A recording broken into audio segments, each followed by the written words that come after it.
யாருக்கும் நம்ம நல்லா வாழ்றோம்னு காட்டணும்னு அவசியமே இல்லை. நம்மளை யாரும் கண்டுக்காம இருக்காங்களா, ஆர் வேற சில கப்பிள்ஸோட உங்களை கம்பேர் பண்ணி அவங்கள உயர்வாகவும் உங்கள் தாழ்த்தியும் பேசுறாங்களா, நல்லது. அதை இக்னோர் பண்ணிட்டு நீங்க எப்போதும் போல இயல்பாகவே இருங்க. உங்க ஸ்டேஜ்ல உங்க வயசுல இருக்கக்கூடிய மற்ற கப்பிள்ஸோட, அவங்க தெரிஞ்சவங்களோ தெரியாதவங்களோ, அவங்களோட உங்களை கம்பேர் பண்ணாதீங்க. மற்றவங்க பண்ணா பண்ணிட்டு போட்டும், நம்ம அதை தடுக்க முடியாது. பட் மிஸ் அண்டர்ஸ்டாண்டிங், சண்டைகள், டிஃப்ரென்ஸ் ஆஃப் ஒப்பீனியன்ஸ் இல்லாத கப்பிள்ஸ் யாருமே கிடையாது. உங்களுக்கு போட்டி நீங்க மட்டும்தான். திருமணமான முதல் ஒரு 5-6 வருடங்கள் எந்த பிரச்சனையுமே இல்லாம ஹாப்பியா இருக்கிறவங்களுக்கு உங்களுக்கான சேலஞ்சஸ், பிரச்சனைகள் பின்னால காத்துக்கிட்டு இருக்குன்னு அர்த்தம். அதை ஃபேஸ் பண்ண தயாராகிக்கோங்க. வாழ்க்கை இப்படியே ஈஸியாக இருந்து விடாது.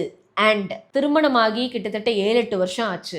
ஆனா எதுக்கு எடுத்தாலும் மிஸ் அண்டர்ஸ்டாண்டிங், பிரச்சனையே ஓயலன்னு இருக்கிறவங்க உங்க லைஃபோட நெக்ஸ்ட் ஜோனுக்கு போக போறீங்கன்னு அர்த்தம். பிரச்சனைகள், சண்டைகள் மூலமாக கிடைத்த லைஃப் லெசன்ஸ் உங்களை ஒரு புரிதல் மிகுந்த ஜோனுக்குள்ள கொண்டு போக போகுதுன்னு அர்த்தம்.